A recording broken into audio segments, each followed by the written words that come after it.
It's I wrote down what I know so that I don't forget as to what happened.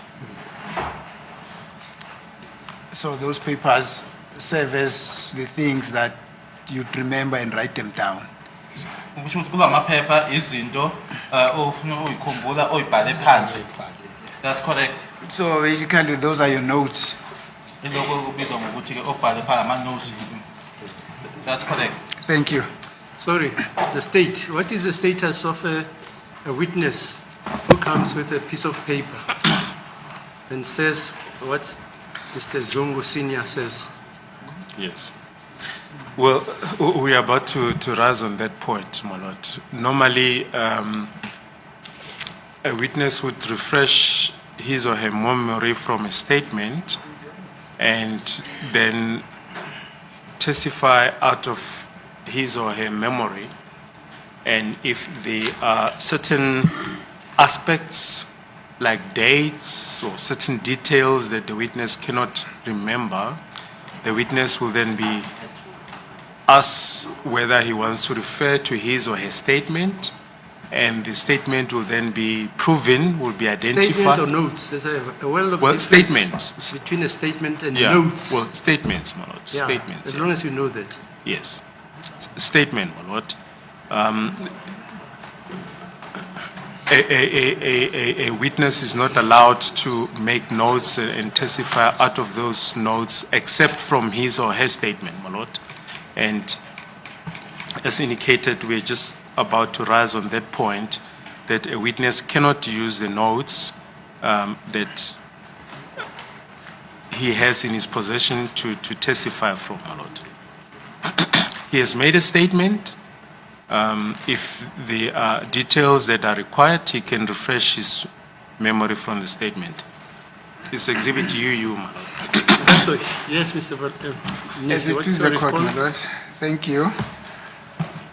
The state is making submissions on the basis of what normally will happen to state witnesses.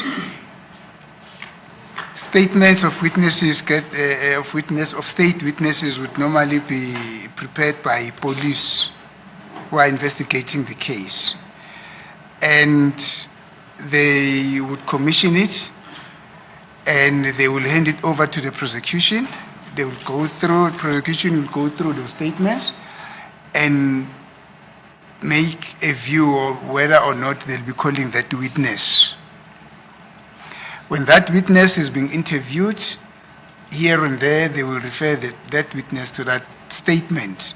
That is from the perspective of a case of a witness that testifies who has been called by the state. This witness has been called by the defense, subsequent to what the state has alleged against this accused person. I see. He has made no statement, my lord. So that's not applicable. Can you get me authorities on that? Are you saying a witness who's testifying for an accused person, he can use notes when he's inside the witness stand because he's a witness? No, that's not what I said. What my are you lord. saying? I didn't say, can the court please be patient? I didn't say that a witness who is testifying on behalf of the defense is allowed to use Okay, notes. fine, as long as we know I that. am simply saying, my lord, the state is standing up and arguing and making submissions on the basis, on the basis that normally cases get investigated by police and witnesses would make statements to police. But this witness, there's no statement that he has made to the police on behalf of the defense. And in any event, it does not testify on behalf of the defense, it's only assisting the court, my lord. Just read those- But let me equate this position, my lord. Let me equate this position with the following. There is Constable Zungu who came testify here and said that he also prepared notes. Ultimately, the court made an order that Zungu must go to Durban to come and bring those notes, which did not come. No. When he was going to Durban, he was going for the statement which you alleged he had written in freehand. Yes, my lord. That was my order. Which, So I according to wanted- him, were notes. Wait, it wasn't for notes. It was my order that, because you all said there are two statements. Is that not so, Mr.? You don't remember that? I do remember that. You accused Zungu of having two notes, two statements, one typed ne? And one written. Yes, Two statements. I remember very well. That's it. My lord, let me clarify it, sorry, Mr. Goodman.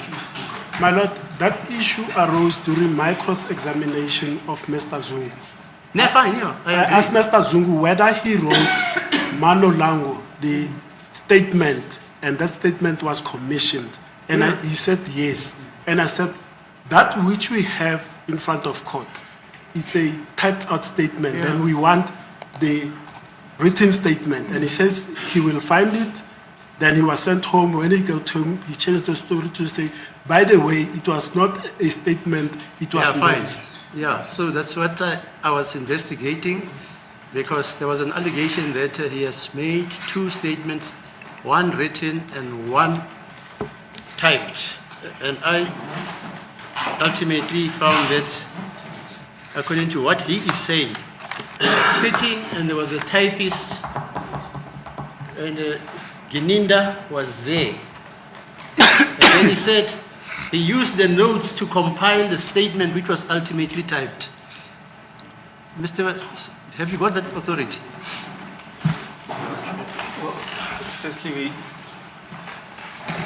from the portion where the court made the order on the 8th of September 2023, page 97, the court said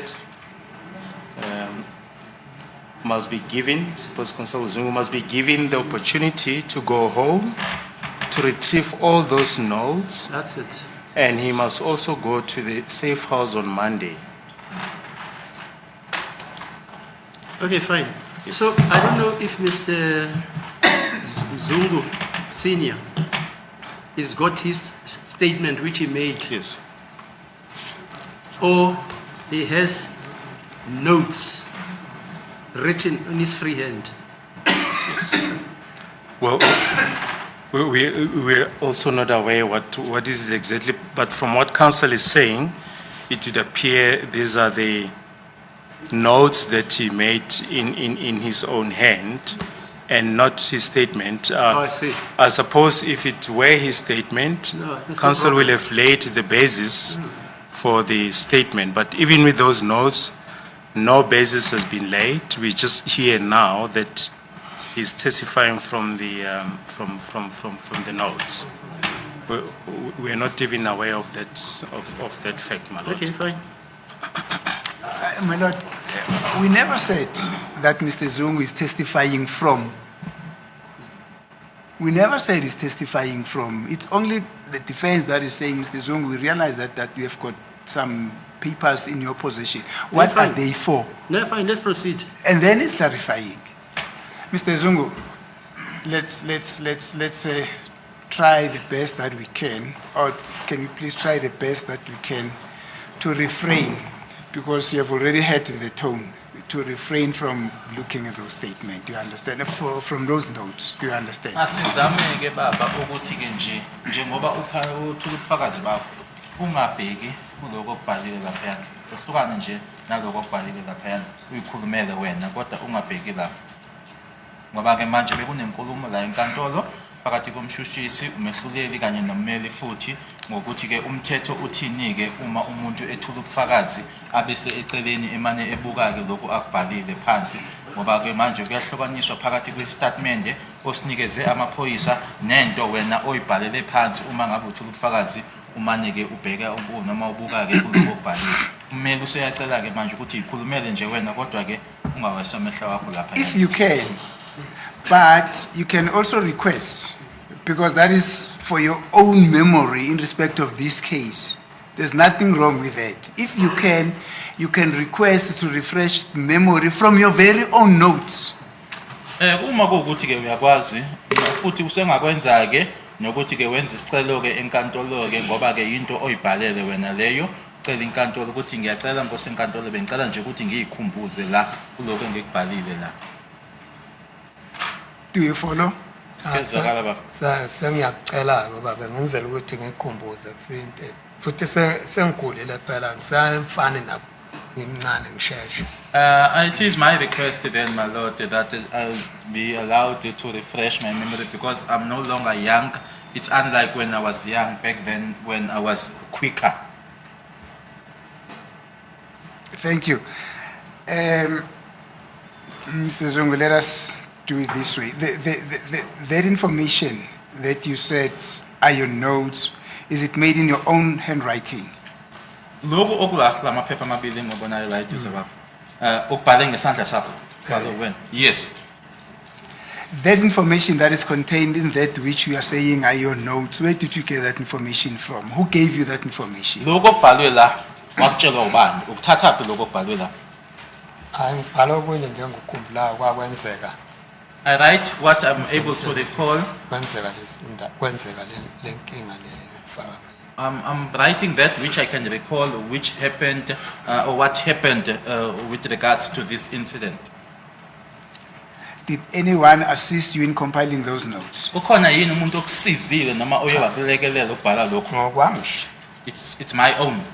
No, but the question is, did anyone assist you? Ngabe ukhona Akekho ngisiza. No one did. Ngiyazenzela nje mina. I do it on my own. Did anyone or did any of the defense counsel here have had a look into the notes that which you have wrote, the one that you're talking about? Ngabe ukhona yini umuntu noma ke abameli njengoba masikhuluma ngabameli ke sikhuluma ngaye ke ubaba umnisi ubaba eduze kwakhe nangale ukhona yini oye wathatha wabheka ukuthi kubhalweni la? Okunye bengikhuluma nje bekuzwe okunye akho ngeke ngathatha ngathi abakufundi. No, they just listen to what I was saying, but you didn't take and read the documents. So you maintain that that information that is contained in there is exclusively from your own personal experience on what you are here to testify about. Uthi ke lokho kubhalwe lana yinto wena eyaziwa wena oyithathileke wabe usuyibhala phansi yiko lokho okhuluma ngako la enkantolo. Hayi impela akukho konye ukuthi ngidibane nobani wangisiza. It is exactly like that. Mina ngibhale la ngibeka into eyayingifikela ngisebenza yenzakala phambi kwami hayi ukuthi khona ngisiza. Not that anyone assisted me, I took down or I wrote down that which happened or got to me at the time when I was working. Thank you, Mr. Zongo. Now you were, sorry? As a court, please, the state is going to object that the witness should testify from his notes. As we indicated, a statement was obtained from the witness dated the 19th of November. And that statement serves as exhibit UU. There's no reason as to why this statement should not be used as the basis of this witness testimony. It's 17 November 2019 and serves as an exhibit before this court, my lord.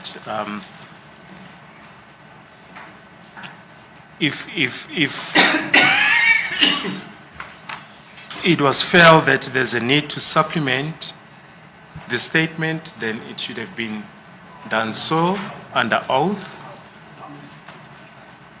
We therefore submit, my lord, that it is improper to come with notes that whose origin are unknown and testify therefrom, my lord.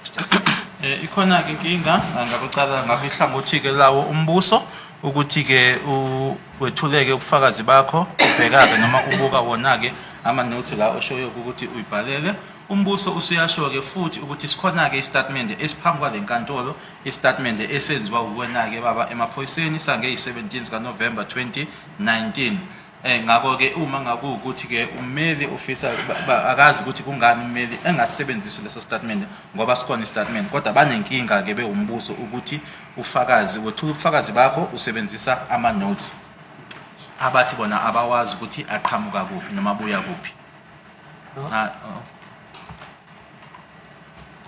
As the court pleases, my lord. My lord, my respectful submission will be a witness can refer to the notes or a statement that he made for the purposes of testimony for refreshing their memory. The proviso is the following, that he cannot go there and say, this is my statement, and read it from paragraph 1 to paragraph 22 and says that's it. That is not the purpose. And I'll refer the court briefly to this, my lord. If need be, I can supplement it tomorrow morning with brief heads of argument. But the use of notes has got the following conditions to it. One is for memory refreshing. Like I said, you cannot read the whole. Yeah, look, I know notes the that law. you have. Yes. And Only then thing- two. No. Just listen to me. Yes, When he wants to refresh his memory, yes, he requests that from the court. yes. That's The what point. Mr. Munisi So, already okay, said he fine. can ask from Now the you've court. had- Okay, you can proceed. Okay, as the court pleases, ma'am. As it is the court, my lord. Just to draw an analogy here, Brigadier Kininda also referred to the notes that he had from his diary. I think that is the same situation. Can't be the same. He was allowed to read them into record. That was not a Kininda is an statement, those were notes investigating from the office. diary. Kininda is an investigating office.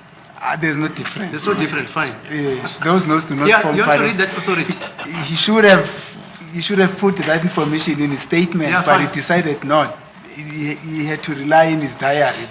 And he specifically said, no, I made notes in my diary. And then the court allowed him to read those notes. Yes, because every policeman in South Africa has got a diary. Every policeman. That if which you this didn't know. Yes, my lord. That's But it. that which And this that witness... diary- Yes, can be used for evidential purposes because it is sanctioned yes, my lord. Yeah. Yes. by the law. But I appreciate the fact Sorry, that... okay, fine. Let's make progress. Do you want to Yes, still quote that thing? Yes, we wanted to quote from Himstrike Criminal Procedure, and it's from page 24 to 81. What does him say?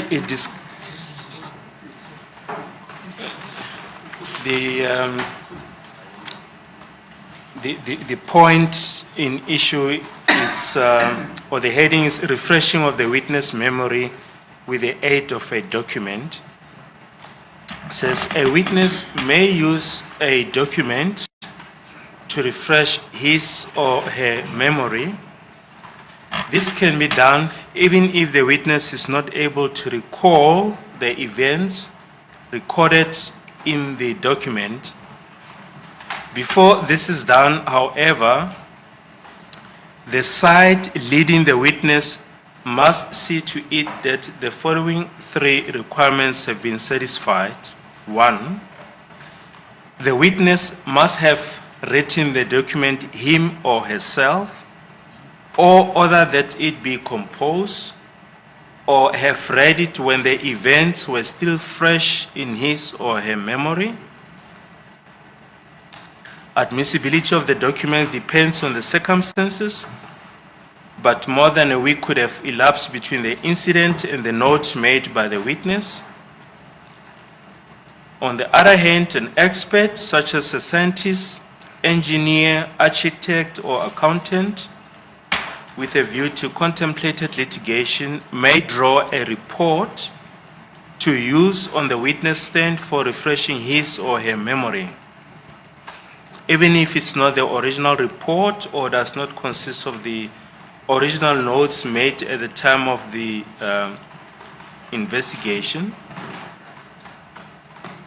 The difference lies in evidence about facts of which the person has personal knowledge and expect evidence based on an investigation which was specially conducted for the case.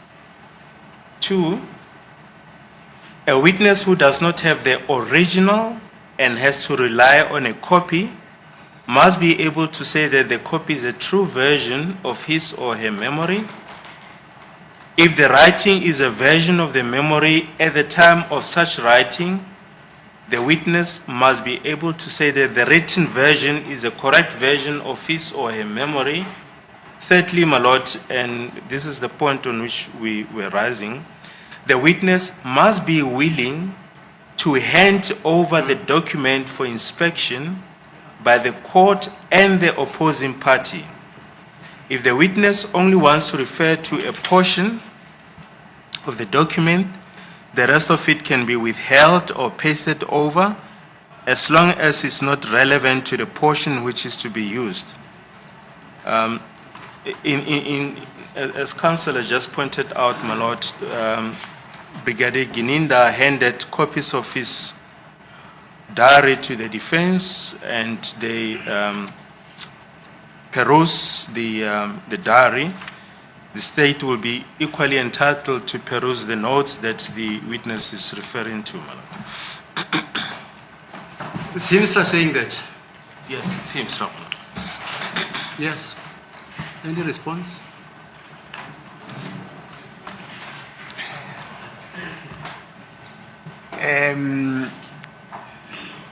We don't have a problem, my lord.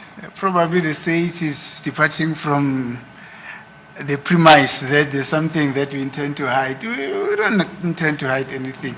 Mr. Zongo, can you please make those papers available to the state? Cela ke lamaphepha akadluliswa ngoba umbuso uyashoka ukuthi nanjengoba bekwenzekile-ke ngesikhathi Yeah. sakhe uBrigadier Gininda idayari noma incwadi yakhe abhala kuyona-ke abameli bayinikiwe bayibona banamakhophi. Manje kuyacela-ke ukuthi nabo umbuso nawo unelungelo-ke nanjengoba abameli nabo bebenikiwe incwadi kaGininda banamakhophi ukuthi na sicela lamaphepha bafise wabuka babobheka ukuthi kubhalweni kona. Sicela uwadlulise. Ngabe phela kunjalo bengizofakaza lunga kahlali. Sorry baba. Makunjalo kawahlale la. If Ngoba that phela is the case, sokuyiqala ukuthi sengizofakaza manje. if that is the case, let them remain here. Lento Now it's ayikhulumi wrong. nangomuntu lo. This does not refer to anyone. So you're comfortable to proceed without looking at your papers? Imisele ke ukuthi ungaqhubeka ungawabukanga lawo maphepha lawo. Ngizove ngiqhubeke kodwa kusasa ningangisoli mase kukhona okunye ningibuza ngakho. I would proceed, but tomorrow then or the day thereafter, do not then accuse me about anything, or if there is something else that comes up or that you ask me about. Thank you. Ngizokuyeka futhi okunengi. I will leave the rest out. Ngisho lokho bafese mayingafuna kafuni. I will just say whatever. If it's not Amaphoyisa taken, ngiphinde futhi ngihlukumezeke nala. Sorry, maybe asizwane. Asimina engafuni umthetho. Mina hayi ngenza into yomthetho ithi ngiyenze. Baba ubaloyi.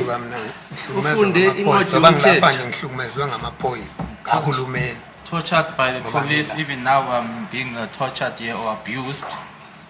Lokho engazalwa sengibe nacala zengone futhi ngishama record amahle. Kodwa ke manje mase ngizala ngoba phela ngamaphoyisa kahulumeni anangifake kule nkinga. Since birth, I've never had any brushes with the law, and it's the state police officers that put me here, that led me to being here. Anje Yes, ilokho let's ke. continue then. Ilokho ke mina ngikhuluma ngakho. That is what Mabe I'm speaking ngafuna about. ukuthi ngenze lokho.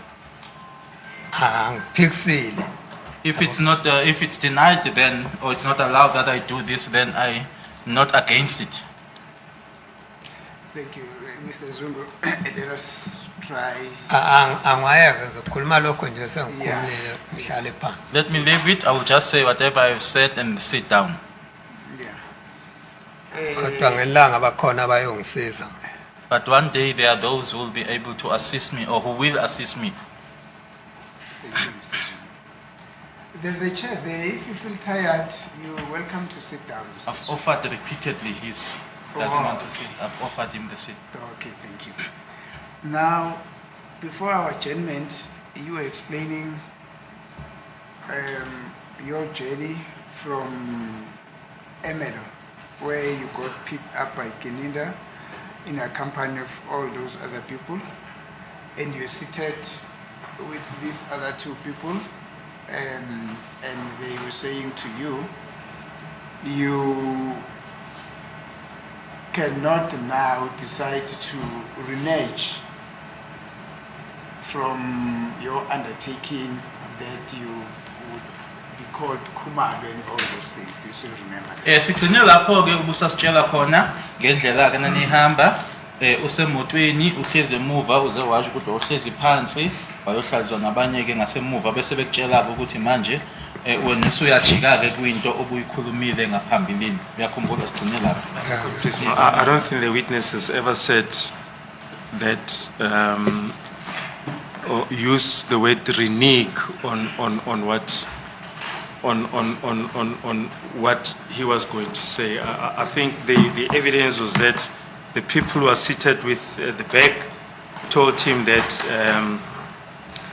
take what you have to wherever you want to take it. We will see where you will work. I don't think the word renege was used. Thank you. Yes. Subsequent to them being insisting that you cannot turn around about things that you had agreed to, the last information was that if you don't take what they're telling you, you'll see where you're going to work. I was coming there. Ekugcineni ke ushilo ke nawe kuma uthula ubufakazi ke ukuthi ke bashilo kuwena ke ukuthi ke manje ke uma ungosuka ithathi ke lokho abakutshela kona kuzobona ukuthi uzosebenza kuphi. Yebo. That's correct? Let us Yes. proceed from there. We can proceed from there. Singaqhubeka ke baba ukusuka lapho. Angithi sigcine khona lapho siqhubeke ke ukusuka lapho. Shothi wenza ukuthi bahamba ke nami bahamba ngazi ukuthi babe ngisaphi. Now they then left with me. I didn't know as to where they were taking me to. Yes. Manje mapha bangifaka khona kulo ndawo bangifaka khona. Angiyazi oba ngizokuthiwa ofana ngithatha istatement kodwa kuthiwa kwangekhona epolice station. They took me then to whichever place that they took me into, and I don't know because it was mention was made that a statement was taken, but it was not a police station. Now, let us follow what you're saying. After this trip, you ultimately arrived at a particular place. Uthi ke nanje kuma nanihamba ke kodwa ke egcineni nayofika endaweni ithizeni. Kunendawo enahamba nayofika kuyona. Yes. Sorry. Ngicela mawuphendule ungathi baba ngoba uyabona into ekhulumayo kufanele ithathwe kulo mshini. Ngicela Oh, uphendule. sorry. So uthini baba mawuphendule? Hayi, sorry sokuphazamiseka nje bengiqonise ukuphazamiseka. My apologies, I'm just disturbed now. Thank you. And then, was that a house? Was that an open field with the place where the talk about the statement happened? Was it a house or a what? Kwakuyindawo enjani le okhuluma ngayo manje uthi kwakune statement ke kwathathwa kusona umuzi lona indawo nje evulekile kwakuyindawo enjani? Angiyazi aba ngeke ngichaze indlu nje kuleke house. I don't know because I won't be able to explain it, but it was just an open house. Thank you. Then can you then step by step tell this court what happened upon your arrival at that particular location? Senifikile ke kuleyo ndawo leyo kwenzekani yini eyenzeka? Ngachazelwa ukuthi kufuneka uzobhala phansi uginenda kufuneka ngithi. I was then instructed or told that Kenyinda was now going to write, then I have to say this and this and that. Now, who is saying to you, as Keninda would be writing down, you must say this and this and this and this? Ubani wayesho kanjalo kuwena ukuthi uGinyinda uzobhala wena kufanele usho lokho kwakusho bani? Ilabo bhuti ababela engisuke nabo le. It's the gentleman that I left with from there or from back there. Remember, there are a number of gentlemen. There are those two that you also seated with, that you said you were made to sit with at the back. Uzokhumbula ke ngokwendlela ositshele ngayo. Babe baningi ke laba bhuti laba nanihamba. Ushilo ukuthi ukhona umunye enamisele emgwaqeni, ushilo ukuthi bakhona babili ohlezi nabo, kwakunabanye abantu emotweni. So ibaphi? Ngabeka ngithi laba Keninda lona way driver lo ipolice constable Zungu. Okay, I will say it's the driver, Keninda, the constable Zungu, yebo, Bese kuba yimi myself, bese kuba ngo Bese babe bahlanu yimi wesithupha. There were 5 in total. I was the 6th person. Yes. So when you arrived at that house, then they say to you, you must say those things that they said you must say, and Kininda will be writing, where is your son? Ngalesikhathi angithi manje nifikeleke kulezi. Sebeyakutshela ke manje ukuthi wena uzokhuluma uzosho lokhu nalokhu nalokhu. Uginini uzobhala phansi. Ngakho ngaso sonke leso sikhathi kwenzeka lokho indodana yakho yayikuphi? Bamkhipha bengamfakile. They took him out. He was not a part. Now, Wayesuka uGininda aye kuye awukhuluma naye. Gininda Bese saya kuye bese yabuya. would go out and say he's going to him, go and speak to him, and then come back. thank you. Angaka phendula. Okwakwenza ukuthi lona adame elokhuzwa uGininda suka akhulume naye. Wayesakhuluma ngoba nangale yandaba yokuthi mina ngishintshe isibongo ngoba yena wayengasazi lesi sibongo ukuthi mase ngithi mina ngusulu. What made him to speak to Gininda, or why he was still speaking to Gininda, it was because of the issue of the surname. Because I was still maintaining that I was Zungu. That is why he was then kept on speaking to Gininda. Thank you. Now, we'll come to that very shortly. But now let us concentrate on what you are now being requested to do. Now, this police or this person or these people who are saying to you, you are going to say this and Gininda will be writing. Do you still remember what is it that they said to you that you should say as Gininda was writing? Manje ke nanjengoba uthi ke babethi kuwena ke uzosho lokhu usho lokhu uGininda bese bhala phansi. Ingabe usakhumbula yini ukuthi kwakuyini le ababethi uzoyisho babethi uzothi uthini? Babethi angisho laba ababoshiwe. They said- Laba njalo so babethi angisho laba laba ababoshiwe babengitshela amagama ukuthi ubani nobani mupho mazi baqala lapho. They said that I must say the names of the arrested ones. They then mentioned the names. It's so and so. Which one do you know? That's where they started.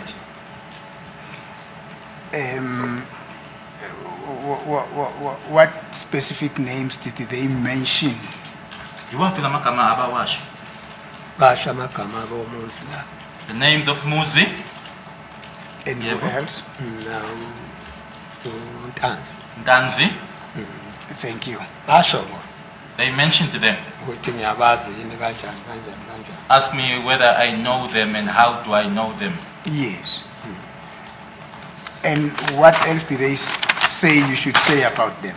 Yikuphi okunye abathi ukusho ngabo? Babethi ngazini ngokuthi ubani ababulala umeyiwa. They asked me, what is it that I know about the killing of Meyiwa? Do I know the killers of Meyiwa? Yes. Yeah. Ilokho ukuthi ngangasakhona ukuthi khona ngizokukhuluma nabo okuningi ngoba ngangibona isimo babe ngiphethe ngaso. And there wasn't much. Akaze bangishaye bona sorry. Akaze bangishaye. According to me, there wasn't much that I was going to say to them, just looking at the situation. But let me say this, that they never assaulted me. Yes. And then you saying, they said to you, as they would be saying, you should say that Gininda would be writing. Was Gininda indeed writing? Nanjengoba uthi ke basho ke ukuthi njengoba wena ukhuluma uGininda uzobhala ingaba empeleni ke uGininda wayebhala phansi njengoba ukhuluma. Awayibhala. He was writing. Thank you. Then you can proceed to tell this court what then transpired. As they were saying, you should say that and Gininda writing.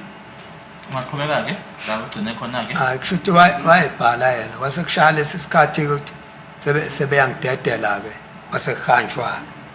He was writing, and then the time came where they now allowed me or released me in order for me to leave. Waphuma futhi lo Constable Zungu waphuma lapha babemfake khona. And then Constable Zungu came out of where they had placed him or put him. wahanjwa. Then we left. Sengibuya abangifakanga la ngemuva. Abuya ngabo. On, my, Alethe ekhaya lapho engihlala khona. on our way back, they didn't now place me at the back. I came back with them and they left me at home. Kodwa okungixakayo ngoba ngizokhuluma engangikuzwa kukhulunywa uGenini. But what confuses me, because I am going to say what I heard being said here by Geninda. Yes. Ngamuzwa la ngilalela kukhulunywa la ecaleni ethi uGeninda kwafika uConstable Zungu ehamba nami. I was listening or I was following the proceedings. I heard Brigadier Geninda when he said that Constable Zungu arrived with me. Yes. Yebo. Usho njalo ke bese ngibuya ke mina ngizothi ngahamba ngani ukuyale ngabuya ngani. I then mentioned that with what mode of transport did I go there, and with which mode of transport did I go back? Mr. Zungu, Babu Mr. Zungu, we will come to that. I want us to go back to what was happening in that house before you left. Ngicela ke sibuyele kuleya ndlu leyani ukuthi kwakwenzekani laphayana ngaphambilini kokuthi nihambe ubuyise noma uhanjise usiwe ekhaya. Now, you say as the process transpired, there indeed Geninda was writing something, not so? Uyasho ke ukuthi nanjengoba wena wawukhuluma uGeninda wayebhala phansi. Angithi? Yes. Now, after this whole writing process happened, is there any request that was made to you that you should sign any documents? Emuva kokuthi manje sekubhaliwe ke kwaqedwa ukuthi kubhaleke lokho kwaqala. Ngaba sikhona yini isicelo eseza kuwena ukuthi siyacela ke manje sesiqedile ubhala sicela usayine la? Hayi kazange ngisayine. No, I didn't sign. No, but let's take it step by step. Was that request made? Asikuthathe ngokulandelelana lokho singakujahi. Ingabe basenza yini isicelo bacela yini ukuthi usayine? Le ncwadi Babebhala ke angithi ukuthi wawukhuluma uGeninda ebhala la ayebhala khona uGeninda wacelwa yini ukuthi sesiqedile ubhala manje sicela usayine la bacela yini? washita ngisayine. It did ask me to sign. Yes, and what was your response? Wathini wena umuphendula? Azange ngivumele. I refused. So when you refuse is, am I right to understand you to say that you left that house without signing any document there? Ngizobe ngiqinisile ke manje mangithi ke seqediwe ke yonke into manje ngiqedile ukukhuluma qedile ubhala uma senihamba ke manje nahamba lapho kungekho lutho owayisayinda wena. Angeke futhi okunye ngikusayine. I wouldn't have signed anything. Yebo. Why? Ungani? Angikwazi ukuthiwa kuzothathwa istatement sithathwe emahlathini hayi police station. It cannot be that it is said that the statement is being taken and then it's taken in the bushes and not at the police station. So it is your testimony that there's no document that you signed on that day?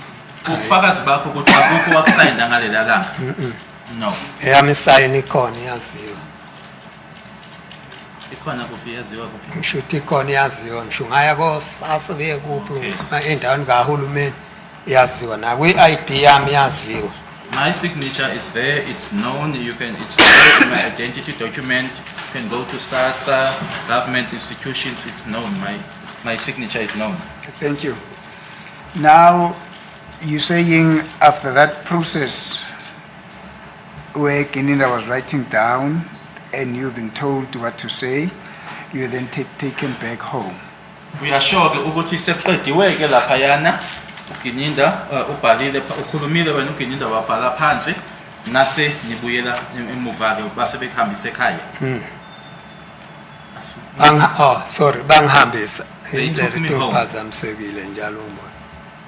The witness repeats what he said again. I am disturbed. Hayi babe sebengihambisa They Yes. took me home. Was your son part of the entourage? kodwa abangibekanga la ngihlala khona But they did not leave me where I'm staying. kwakusebusuku It was at lapha night. bangifikisa khona ebusuku bangibeka nje lapha ngayihambela ngaphuma futhi emgwaqeni ngangena iy'ndledlana engizaziyo ngaze ngawufika elokishini. They just put me there in an open field, and then I just walked from the road to the paths that I know up until I got to the township. But that was in Ermelo. Or the Amen. Bese-ke ngibuza-ke la uGeninda uthi mina Yeah, we'll come to that, Mr. Siyeza kulokho baba. Yeah, we'll come to that. Now, was your son part of the entourage who took you back home? Ingabe indodana yakho yayingxenye yalabo abakuhambisa bekubuyisela ekhaya? wayekhona. He was there. Did you ever meet with him after this occasion or this incident? Emuva kwalelo langa leli noma emuva kwako lokho konke lokho kwenzeka ngalelo langa wabuye wahlangana nayo yini indodana yakho? Cha. No. Lokho kwagcina lapho nje ukuthi And then- ifike lapho kimi. That was the last that he came to me. Thank you. Don't worry, we'll come to the things that you want to say. Ungabi nenkinga wena baba, sizofikelela kule izinto lezi ofisa ukuthi uzisho. Now, your son, according to you, your son says to you, you need to assist in the investigation or in ascertaining, if I were to use that word, as in the ascertaining the people who could have been involved in the death of Senzo, not so? Uyasho ke ukuthi uma ifika kwendodana yakho yathi uyacela ukuthi ke usize noma ulekelele ekutholeni ababulali bakaSenzo. Yebo. Yes. Did he tell you how did he get involved in this whole case of him being part of those that were supposed to be tracking the alleged perpetrators who were involved in the killing of Senzo? Ingaba wakutshela yini noma indodana yakho yakutshela yini ukuthi kwenzeka kanjani ukuthi ke abe yingxenye yabantu ke noma ke uphenyo uma ungabiza ukuthi uphenyo noma ke ingxenye yalabo abazama ukuthi bathole ababulali bakaSenzo? Wakutshela yini ukuthi kwenzeka kanjani? Yini eyaholela ukuthi abe yingxenye naye? Wangitshela nje ukuthi khona igama elibizwa kuthiwa angazi athi umuntu ngenza intelligent. He informed me there's this word that is being used. Anganoma ngizolibeka ngakhona. I don't know whether I'm saying it Ngibe properly. yiphoyisa. I don't know whether I'm saying it properly, but you meant the word intelligence. So you can't remember what is it that he said about intelligence? Ukuthi yini ayisho ngo-intelligent awusakhumbuli? Hayi ukuthi wenza yona yena ngoba lapha nje. Wenza yona intelligent ukuthi uhambe efuna eseshe ukuthi athole ukuthi umbane owabulala leyi. That is what he said, that the reason why he was there, that he was part of the intelligence, that is what he was doing in searching and finding out as to who killed Meyiwa.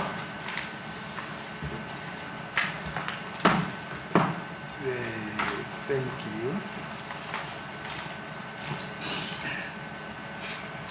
you. Now,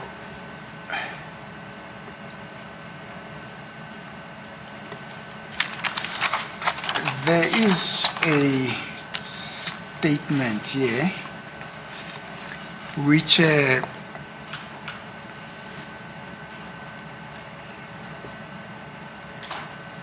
before I get to that,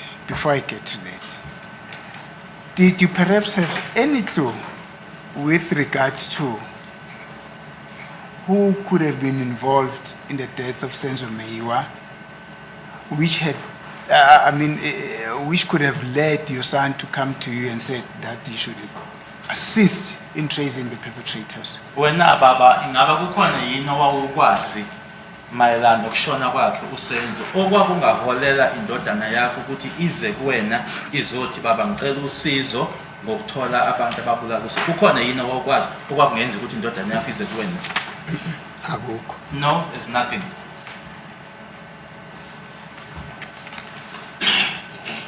Did it surprise you that your son should come to you and say, "Can you please assist us in tracing the killers of Mayo"? Ingaba kwakumangaza yini ukuthi indodana yakho ize kuwena izothi baba ngicela ke ulekelele noma usizeke ekutholeni abantu ababulala uSenzo? Cha ngamtshela nje mina mayikhuluma lezo zinto ngathi ungenza la uzofuna uSenzo ukutwabula ubani ushiye lapha afela kanti wafela lapha. No, what I said to him, can you come here and look for the killers of Senzo and leave the place where he died and come here? Did he die here? Thank you. Did your son ever mention that despite him being an intelligent himself, that he was working with Gininda in the investigation of this case? Ingaba ngaphandle kwaloko akusho igama lelo qeda ukulisho le intelligent ukuthi ke usebenza lapho, ingaba wakusho yini kuwena into sikhuluma ngendodana yakho ke manje ukuthi usebenza noGininda yena wakutshela yini ukuthi yena usebenza noGininda? Oh umtshelile ngakulanda futhi ngakhuluma lokho. He told me, and then I had some words or some harsh words with him with regards to that. Yes, can you explain? Awusitshele kabanzi ke ngalokho kushoyo ukuthi wamlanda wakhuluma lokho. Cha uConstable Zungu Sizwe Zungu wangitshena wathi sebezobopha abantu ababulala Mayo. Constable Zungu informed me that they were about to arrest Senzo Meyiwa's killers. Yes. Yebo. Wathi ngoba ungibona nje sengahlala ama meeting yahamba ngePitoli. And he also said to me that as you see me, I'm now attending to meetings. I'm on my way to Pretoria. Sengahlangana na no Gininda I've met Gininda, no Sisomonyo iphoyisa. another lady who's a police Sebebuye officer, bakhuluma ngayindawo ukuthi bazobopha kanjani. and then that they were now having these meetings and also saying as to how they were about to effect the arrest. Mangibuza ukuthi ungazituzobabopha uzobopha obani. When I then inquired from him, as you are now saying that you are about to arrest, who are you going to arrest? Do you know them? Bayithatha njengenhlekisa mangisho njalo. He took it as a joke when I said it. Ethi yena uyazana ngithi ngimkhuza kuGinini cha usukuya kuGinini. Because I was now stopping him from Gininda, saying, do not go to Gininda. Hamba wena uye lapho osebenza khona epolice station. Go to where you are employed at the police station. Ma abantu bazi kufanele wena uye epolice station hayi ukuthi uye kuGinini. If it is so that you know the people, then you have to go to the police station and not go to Gininda. Athi ke ngimbuze ukuthi yini into ekwenza ukuthi uye kuGinini. And then Mazela I then inquired from him, what is it that makes you to go to Gininda? Where do you know him from? athi yena mangithi yani athi yena seyamazi wahamba ePitoli sekwazi ukukhuluma naye xoxe naye indawo yonke lento le. He then said that he knows him, he's able to go to Pretoria, meet up with him and discuss all of this. Nawe futhi angakubopha uGinini esho mina. Then said to me, Gininda can also arrest you. Uyabo- Now referring to myself. Uyabophana. Gininda can arrest, is able to arrest. Ngathi ke mina cha kulungile ngiyakuzwa ngeke nguphi kodwa ngeke angibophe mina. I then said to him, it's okay, I hear you, but he won't arrest me. Manginephutha engilenzile uyongibopha. If there is anything wrong that I've done, he will arrest me. Tshena lokho. That's what I told him. Thank you. So now, as I said at the beginning, that this court was told by both Gininda and Constable Zungu that the information relating to the complicity of accused number 1 and 2 in the murder of Senzo Meyiwa, your son got it from you. Nanjengoba bengishilo ke kwenye eqaleni baba ukuthi ke lenkantolo lena into eyayitshelwa yona ukuthi ulwazi ke lolu uyindodana yakho eyayinalo mayelana ke nokubandakanyeka kwakhe umsolo wokuqala kanye nowesibili ukubulawa kaSenzo Meyiwa, indodana yakho yatshela lenkantolo ukuthi ke lokho yakuthola kuwena. Angazi noma uyangizwa kahle yini. ngiyakuzwa Yebo baba. akakutholanga kimi That was not from me.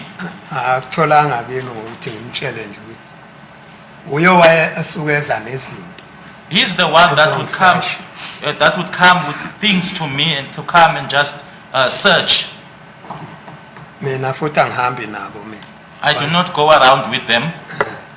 uyeke wangitshena lokho ukuthi uyabazi abantu yena angitshene futhi uyabazi abantu ababulemeyi He's the one who told me that he knows the people that killed Senzo Meyiwa. sengibuza ke lapha ke kuye uthi akamazi umuntu mangibuza ukuthi kanti umeyiwa bulawa ba Now I'm now asking him, who killed Meyiwa? Now, this him that you are asking, who is it? Ubuza kubani? ngibuza kuyo constable Zulu Constable Zungu. Yes. Yebo baba. ngibuza lokho ukuthi yoba seniyabazi ungani ubuye uthi wena nibazi na I'm now asking him, you are now claiming to know, but yet you also do say that you don't know them or you don't know the killers. shuthi ke waqhubeka ke ngoba siphikisana ngalokulu It then went on as we were now having this argument about that specific topic. kodwa ke yena ingane yami ngiyamazi But he's my child, I know him. ngambona ey'ntweni ey'ningi I saw him Okay. in a number of things. khona izinto ayibukayo ba wangitshena ukuthi nje ma ngithi ngiyamkhuza athi hayi ngiyothola ipromotion That there were certain things that he was looking at, because when I would be reprimanding him or stopping him from things, and then he would say, "No, I'm about to get a promotion. ugenenda uzonginika ipromotion Gininda is going to give me promotion or is going to promote me." mina-ke ngangizama ukumkhuza lapho ukuthi akaphume geninda maye azi abantu umthetho uthi yana e-police station I was now reprimanding him to get out of Gininda or to move away from Gininda. If it is that he knows the people, the law says go to the police station. nango-ke eseya-ke manje uya kugeninda There he was now going to Gininda. ugeninda ma ebuya nayo umchazele uthi umchazele ukuthi ngobani ilist uyiphethe ngobani siyabazi ugeninda And then now when coming back with him, he says now he's got the list and now Gininda knows them as to who they are. kimi-ke okuhleli kimi ugeninda wabe uthi wabe sephuma eseya ukuze ezefike kimi wayesesuka ePitoli ngokuthi usemtshelile lona ukuthi ngobani ababulela umeyi Uzungu uye ePitori watshela uGininda ukuthi obani. yebo That what led to him now coming to me, it's because Zungu had now gone to Pretoria and informed Gininda as to who were the killers. uthi la maye lapha enkantolo uyavuka Sorry, Mr. Zungu.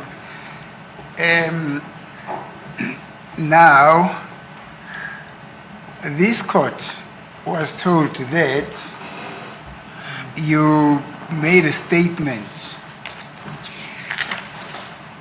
on, just a second. The 17th. khulokho kanye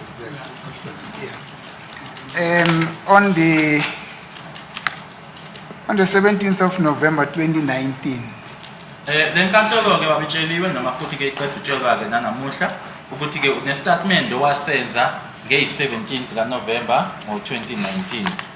indeed, this statement was taken by the hand of Gininda.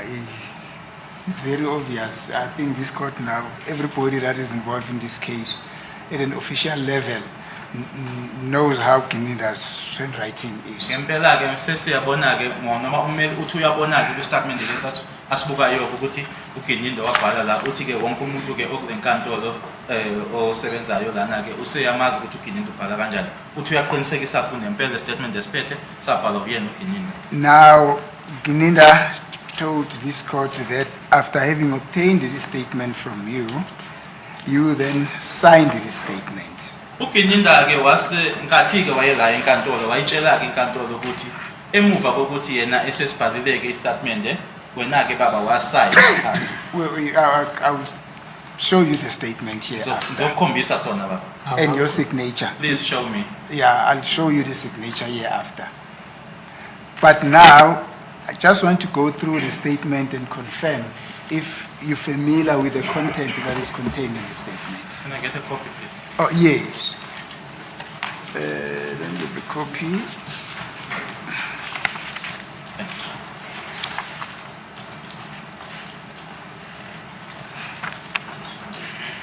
Yes. This statement has already been admitted as an exhibit here at court. Then it reads as follows. It starts with the case number that is got to do with this case, which is case First Lawrence case number 636-10 of 2014. And it proceeds as follows. I, the undersigned, Absalom Muntlantezi Zungu, with ID number 5802 14558 state under oath in English. Sibhaliwe ke ngalendlela ubhaliwe ke laphayana ke inamba yecala leli ke phambi kwenkantolo. Mina ke uAbsalom Mhlanhlezi Zungu ibhaliwe ke inamba ye-ID laphayana eku 580214558082 ngisho lokhu okulandelayo ngesingisi. Now, before we proceed, did you at any point talk to Gininda in English? Ingabe sikhona yini isikhathi la owakhulumisana khona noGinida ngikhuluma ngesingisi? No. Ngiyacela futhi baba. No. No. Yeah, you see that when we were growing up, you know, other people would say, "Hey, ungazomphendula ngiyona imfene of so imfene." It means that's the language of the monkeys, you know.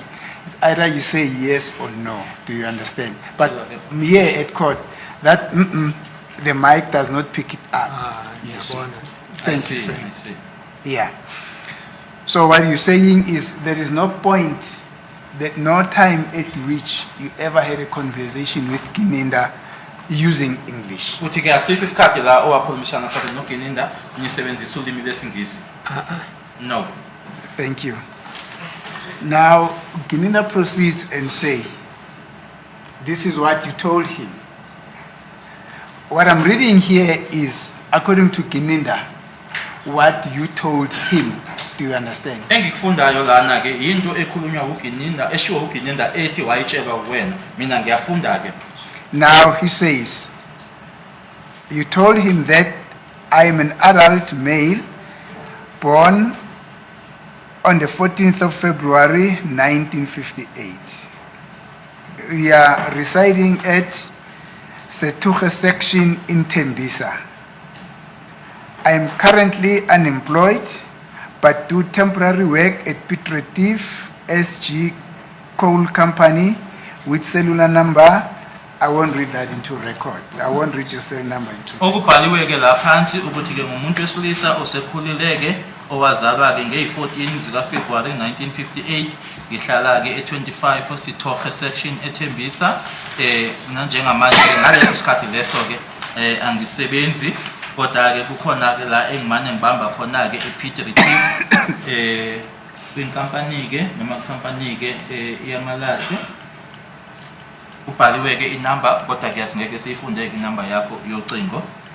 Now, is it you who told him that you were an adult male who was born on the 14th of February 1958 and you are residing at number 25 Setuche section in Tembisa? Kwakuwena ke wamtshela lokhu ukuthi ke usumuntu wesilisa osekhulile owazalwa nge-14 zika February 1958 uhlala e25 Sithuche section eThembisa. Angihlala eThembisa.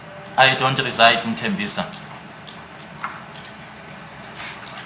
Is it you who told him that you are currently unemployed but do temporary work at Petrative SG Coal Company?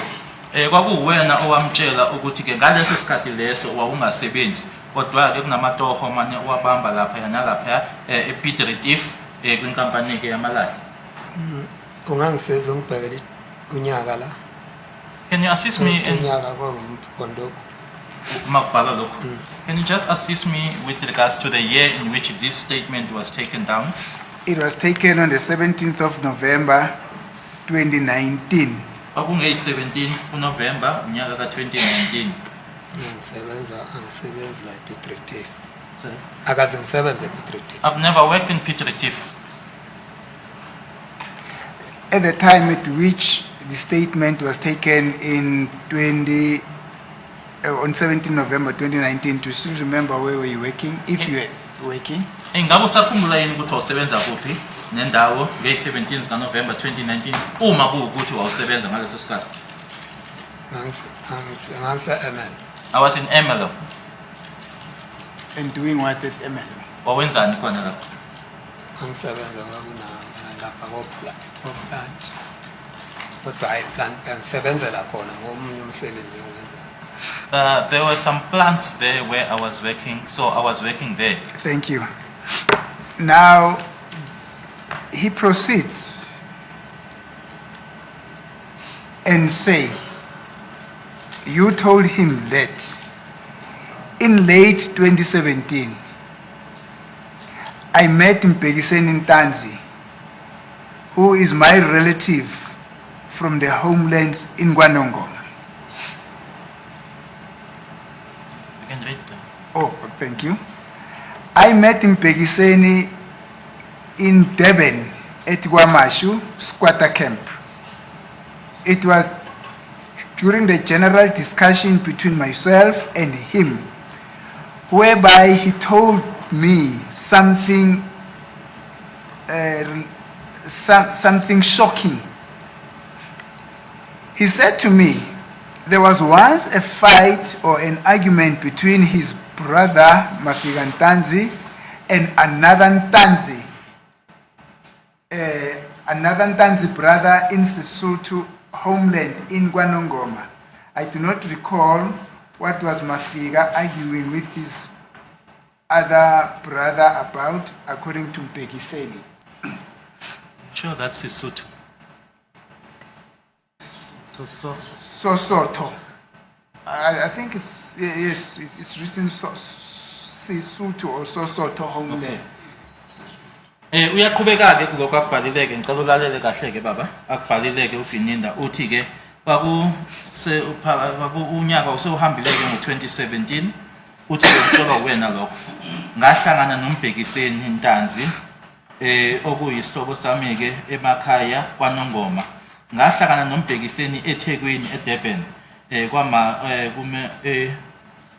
emkhukhwini-ke noma emjondolo wakwaMashu. Kwakunokuxoxisana okwakukhona-ke phakathi kwami kanye naye-ke la angitshela khona-ke into ethusayo. Wathi kumina-ke kwakunempi eyayikhona phakathi noma-ke ukuxabana kwakukhona phakathi komfowabo uMafika Ntanzi kanye nomunye umfowabo koNtanzi, anginasiqiniseko nje uSosoko noma uSosopho, emakhaya kwaNongoma. Angisakhumbuli-ke ukuthi uMafika yini le ayexabanela nomfowabo ngokusho kwakhe uMbhekiseni. uGininda-ke la wakubhala uthi wayetshelwa uwena lokho. Now, Asilalele. he says here, you told him that you met Mpekiseni Ntanzi, who is a relative from the homeland in Kwanongoma. Lana-ke akubhalile uBrigadier Gininda ukuthi wena wamtshela ukuthi wahlangana noMbhekiseni Ntanzi ekuwumkhaya noma-ke enibuya endaweni eyodwa-ke emakhaya kwaNongoma. Did you ever tell him this? Sorry. Did you ever tell Brigadier Gininda this? Ingabe wamtshela yini uGininda lokho? khona ngaba ngisangibuza lokho bekungena lokho kade kusho ekuqaleni la bangisangibuza ngakho Kuphi kona? ngibhalwe umjondolo yonke Ngicela ulalele ubaba ne. Angithi asikafiki kule ndawo yomjondolo. Uthi manje silana manje. Uthi uGininda ngo-2017 wena wamtshela ukuthi wahlangana noMbhekiseni Ntanzi ekuyisihlobo sakho nibuya endaweni eyodwa kwaNongoma. Asikafiki kule ndawo yomjondolo, sisaya lapho. uyabuza-ke ummeli manje ukuthi wamtshela yini uGininda lokhu ukuthi wena wahlangana noMbhekiseni Ntanzi enibuya endaweni eyodwa kwaNongoma? noma ngabe ngangikhuluma ngoMbhekiseni kodwa kusikho lokho. Even if I was speaking about Mbekiseni, but it is not this. Did you ever tell Gininda that in 2017, late 2017, you met Mbekiseni Ntanzi, who is a relative of yours, and Mbekiseni Ntanzi is from the homeland in KwaNongoma? Umbuzo uthi, ngicela ulalela umbuzo baba, ulalelisise kahle. Ubhaliwe lana, uGininda ubhalile wathi, wena wamtshela wathi, ngo-2017 wena wahlangana noMbhekiseni Ntanzi. uMbhekiseni yisihlobo sakho, futhi uMbhekiseni nibuya endaweni eyodwa emakhaya kwaNongoma. Umbuzo-ke manje uthi wamtshela yini lokho uGininda wena? Hayi. No. Thank you. Now, he further says that you told him that you met Mbekiseni in Durban at KwaMashu squatter camp. Sifikileke manje kule ndawo uqeda umbuza ngayo-ke. Uyaqhubeka-ke uGininda wathi wamtshela wathi uma wena uhlangana noMbhekiseni nahlangana eThekwini emjondolo kwaMashu. Angikwazi konke lokho. I know. Jondolo lapho. I don't- Konke le ndawo yaseThekwini. I know nothing about that. The squatter camp, all of that place in Durban. Okay, now, did you or did you not tell Gininda this information?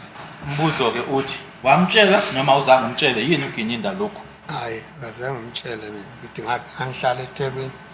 No, I never told him this, that I was staying in Durban. Thank you. Now he says it was during the general discussion between yourself and Mbekiseni, where Mbekiseni then told you something shocking. Iyaqhubeka-ke lokho okubhalwe lana-ke, okubhalwe uyena uBrigadier Gininda ethi wakutshelwa uwena uthi kwakuyinkulumo-ke phakathi kwami naye, unaye-ke uyena uMbhekiseni, la angitshela khona into ethusayo. Angilazi nje lelo gama lokuthusa. Aliyini? Angilazi aze ulisho. I just don't know that word about shocking. I've never said it. I don't know it. Thank you. Angijokwa yini ezethi ngajoke. What shocked me for him to say that I was shocked? Hayi, angabhali into engekho Gininda. He must not write something that's non-existent here. Angijokeka indaba ngijoke. What shocked me? So what you saying is it shocked you that Gininda said that it shocks you that Gininda said that Mbekiseni, in fact, that you told him, Gininda, that Mbekiseni told you something shocking. Okubhaliwe lana ukuthi lokhu wena wakutshela uGininda uthi wakutshela uMbhekiseni kwakuyinto nje into ethusayo nje, into engahlali engazange ifike ihlale kahle kuwena. Thank you. Angikwazi. I know nothing about that. Thank you. Then he further says that you told him, which he wrote down in this statement, that there was once a fight or an argument between his brother Mafika Ntanzi, in other words, Mbekiseni's brother, who's known as Mafika Ntanzi, and another Ntanzi brother in Sesotho homeland in KwaNongoma. Sorry, as we have. Can someone, Mr. Numalo, can you just assist with that? What's the proper word? If you know that area. Sesotho.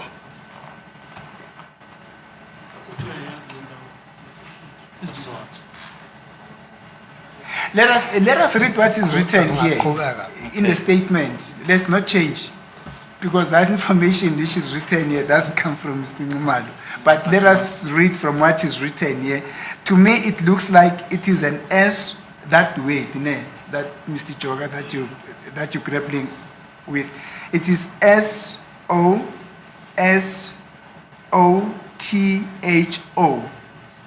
To me, it looks like that. And then homeland. uyaqhubeka-ke uthi-ke wase umtshela-ke noma usho-ke kuyena ukuthi nempike eyabakhona noma-ke ukungazwani nje okwabakhona phakathi komfowabo ubafika Ntanzi kanye nomunye futhi-ke umfowabo wakwaNtanzi emakhaya-ke kwaSosotho kwaNongoma. What's a Sotho? How? No, that's not how it's written, my lord. How is it written? It's S-O. I don't know whether it's a P or it's a T. Hence, I asked someone who comes from KZN to assist, my It lord. mentions a place. It's Yes. a T. It mentions a place. Fine. That's why I wanted to make sure from Mr. Ngumalu. Maybe he knows the area. ake ngikuphenduleke lapha kulo Yebo. mafika nangu Let me answer you. Here is Mafiga. The witness is pointing towards. Are you, Yeah. sorry, we are. Mr. Zong, are you now answering? ngifuna khona ukuphendula Are you responding to what Mr. Kininda said you told him on what has just been read to you now? Uphendula kuloko engikufundayo la engithi kuwena yikona uGinyinda athi wakusho kuyena uphendula lokho.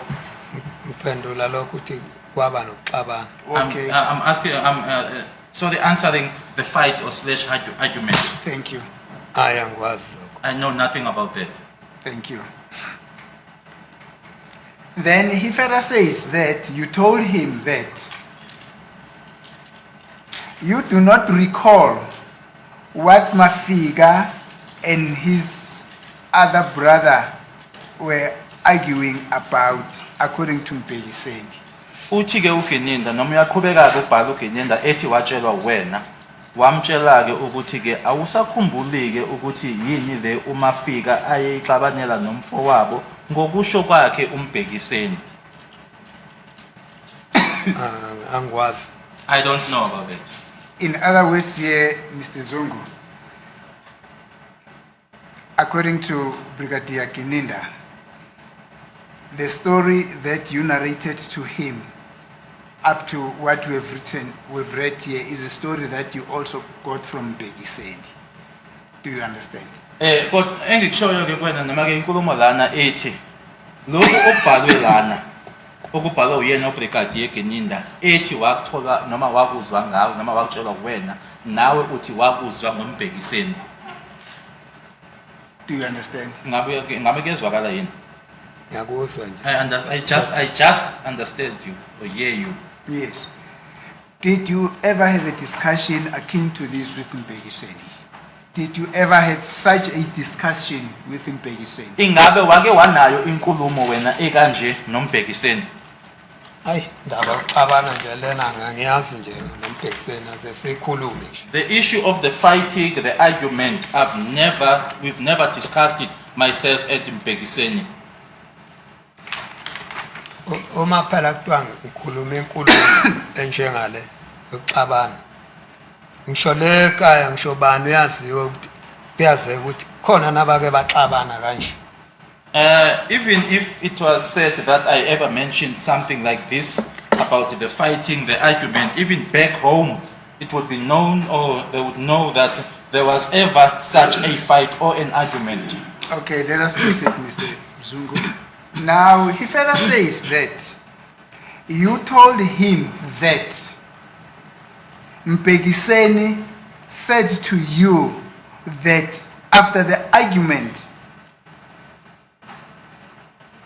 you were told by the other Ntanzi brother that he won't fight with Mafiga. Instead, he will rather report him to the police for the murder of an Orlando Pirate goalkeeper called Senzo Meyiwa back in Vosloorus. Iyaqhubeka-ke noma kuyaqhubeka-ke lokhu okubhalwe uyena uBrigadier Ginyinda ethi wakutshelwa wena othi wakutshelwa uMbhekiseni. Ufundeka ngalendlela uMbhekiseni emuva-ke kwaloko kulwake noma-ke uxabana-ke watshelwa-ke omunye umfowabo wakaNtanzi ukuthi angeke alwe naye uMafika azokwenza ukuthi-ke uzohamba ayobika emaphoyiseni ngokubulawa kwakhe ekwakunozinti we-Orlando Pirates igama lakhe kwakuwuSenzo Meyiwa eVosloorus. abazofosrolas nje angize ngikhulu I've never Ngaze mentioned ngikhulume. issues or matters of Vosloorus. Now, but except for phosphorus, this is information that Mpekiseni told you that one of the Ntanzi brothers told him that he would not fight with the other Ntanzi brothers. Instead, he will report him to the police station with regard to the death of Senzo. Siyakuzwa ke lokhu ukuthi awuzange ukusho okwe-phosphorus kodwa ke khona okunye okubhaliwe-ke la ukuthi uMbhekiseni wabe esesho-ke ukuthi noma watshelwa-ke ukuthi-ke omunye uNtanzi lona washo ukuthi angeke alwe yena noma afika Ntanzi azokwenza uzohamba emaphoyiseni ayobika ngokubulawa kwakhe uSenzo uSenzo Meyiwa okwakunozinti we-Orlando Pirates ePhosphorus. Did you ever get that information from Mpekiseni? Wakuthola yini wakutshelwa yini lokho uMbhekiseni? hayi uMbhekiseni ebalwa lapha nje khona kungiphetha khona ubalwa lapha nje uMbhekiseni yena wahlangabeza lo mfana wasephatheka lo mfana wamemlanda edrobheni uye wayemlandile kodwa sokungixaka mase kunje sokuthiwa nguMbhekiseni. It is confusing to me now where now it is said it's Mpekiseni who said this, it's Mpekiseni who said this, because it's Mpekiseni who went to town to go and fetch my son when he was in town. So now it's confusing that Mpekiseni is all over the place here. Yes, but now if we can concentrate on the following. Did you ever have such a discussion with Mpekiseni? Ngicela ke sibuke nje lokho. Ingabe wawunayo yini wake wanayo yini inkulumo ekanje noMbhekiseni? Lokho kubhalwe la. Ngicela nje sigcele kuloko kubhalwe la. hayi ngikwazi. No, I know nothing. Did you ever tell Gininda this information about Mpekiseni? Ingabe wamtshela yini uGininda lokho obhalelwa ngaye uMbhekiseni? akaze ngimtshela ngoba vese maye ethiwa ngibhalisa lapha ebhalisa khona akaze mina ngimtshene lo nto leyo. I never told him anything because indeed where he wrote down whatever it is that he was writing, I had never told him that. Thank you.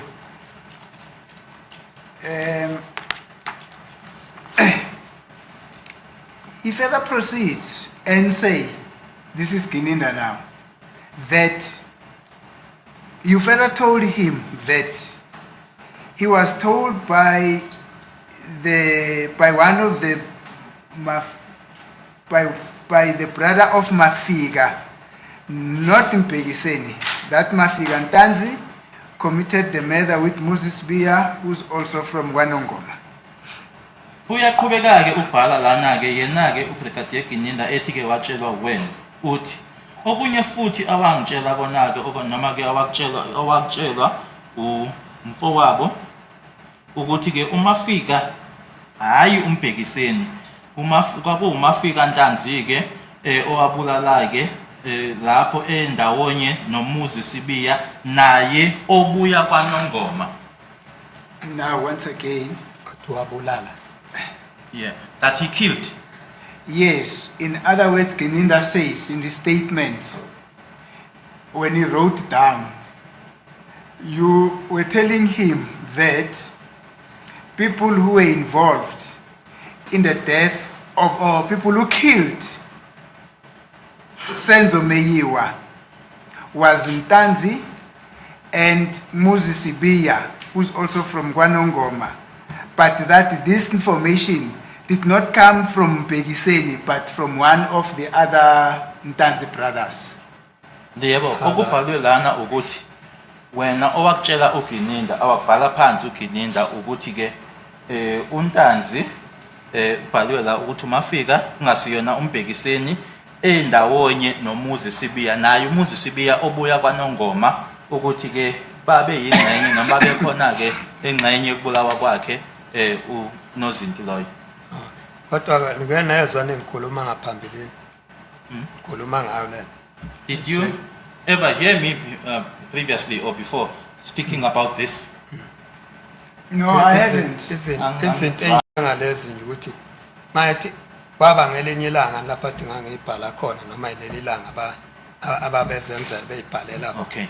Is there any other day, a different day that he claims that I said this, or was it on the very same day where they were doing as they please, just writing? Is it the same day? Mr. Sibiya, no. Mr. Zungu, this is what Brigadier Kininda says. He says, just to give a bit of a background, he told this court that you were brought to his office by your son. Angikutsheleke lokhu ngokulandelelana-ke ngendlela okwenzeka ngayo. Uma ekhuluma uBrigadier Kininda uthi wena-ke walethwa ehhovisi lakhe ulethwa indodana yakho. And then he had a discussion with you which culminated to this statement. Nawe seniyaxoxa-ke kuleyo ngxoxo-ke phakathi kwenu-ke lokho-ke kwaholela ekuthini abhale lokhu okubhaliwe la office lakhe. in his office.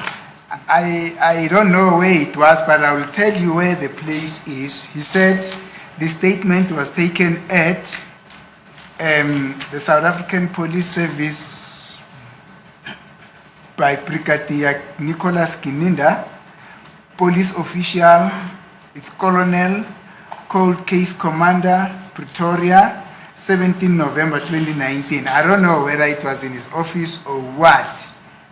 Okay, he says it was taken in his presence at Mabopanaga, what is this now? Maupanaga building, National Office Pretoria on Sunday, the 17th of November 2019. He says this statement was taken at Maupanaga building in Pretoria. So we don't know whether that was his office or whether, I don't know.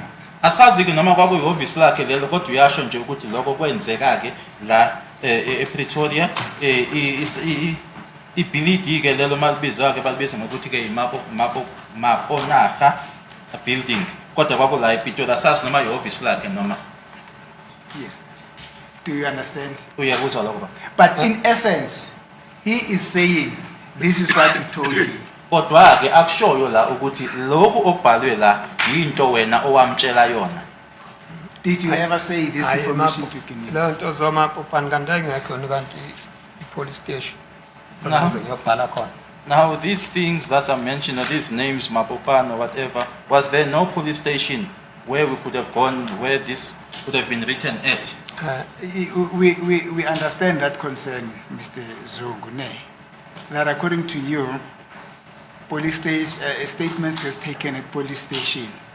But the essence here is, did you ever sit down with Kininda and tell him this information that he said you told him? Baba siyakuzwa lokho kushoyo ne. Kodwa kusemqoka lana manje sikubuza ngalokho okubhalwe la uGininda athi wamtshela kona. Ingaba wamtshela yini lokho okuqeda ukufundwa manje la uGininda? Wamtshela yini lokho? Akaze ngimtshela kusho ukuthi babezenzela makuyileli langa bangithatha ngani. Kusho ukuthi babezenzela nje bekwenza. No, I never told Okunye him. kungenzeka. No, I never told him that. If it is the very same day that on which they went to fetch me, then they were doing as they please. Yebo? Okunye? Usathini? Bengikhuluma lokho ukuthi lesi statement lathi ungasenza la ubese qhubeka naso. Icala seliphelile phela la enkantolo bese qhubeka nale statement angibize la. Azosho le statement. I don't follow you. Mina uthi ngenza statement. Yebo baba. Icala lingenile ngale date langena ngayo. He claims that I made a statement and then the matter was before court on the day that it came in. Yebo? We will come to that, Mr. Zungu. We'll come to that. Siyeza lapho baba. Yeah. Siyeza. But for now, Mr. Zungune, I realize that it is 3:30. And 3:30, normally the court makes off to enable these people here, who you said you know some of them and others you do not know, to be driven back to where they are housed, you understand? Masekushayile lesikhathi ke baba bese ku 3:30 ke manje inkantolo ivamise ukuthi ke ibe ingasaqhubekike ngoba ke abalisa laba ukuthi abanye abazi kufanele ukuthi babuyisele emuva ke la abahlala khona. Do you understand? And that also gives you time to go and rest. Nawe ke lokho kunikeza isikhathi sokuthi uhambe ke uyophumula. Do you understand? Kuyazwakala baba. So, if the court permits, we will then proceed tomorrow. Sizoqhubeka kusasa ke uma ngabe inkantolo isivumela baba. Isikhathi manje sesifikile ukuthi singabe saqhubeka ke sizobuya kusasa. Yeah, bese niyanginikela ukuthi ngikwazi ukukhuluma ngendaba ngoba nikhuluma ngalokhu nje bese niyanginika isikhathi sokuthi isithuba sokuthi ngikhulume-ke ngalokhu. As Yes, you are referring to this, allow me the time to also refer to this. yes, no, don't worry. Don't worry. Definitely that is going to happen. I said to you, South Africa is a free country and the court is the freest place that you can ever be. Thank you, my lord. May I request for an adjournment up until tomorrow? Okay, tomorrow, 10 o'clock.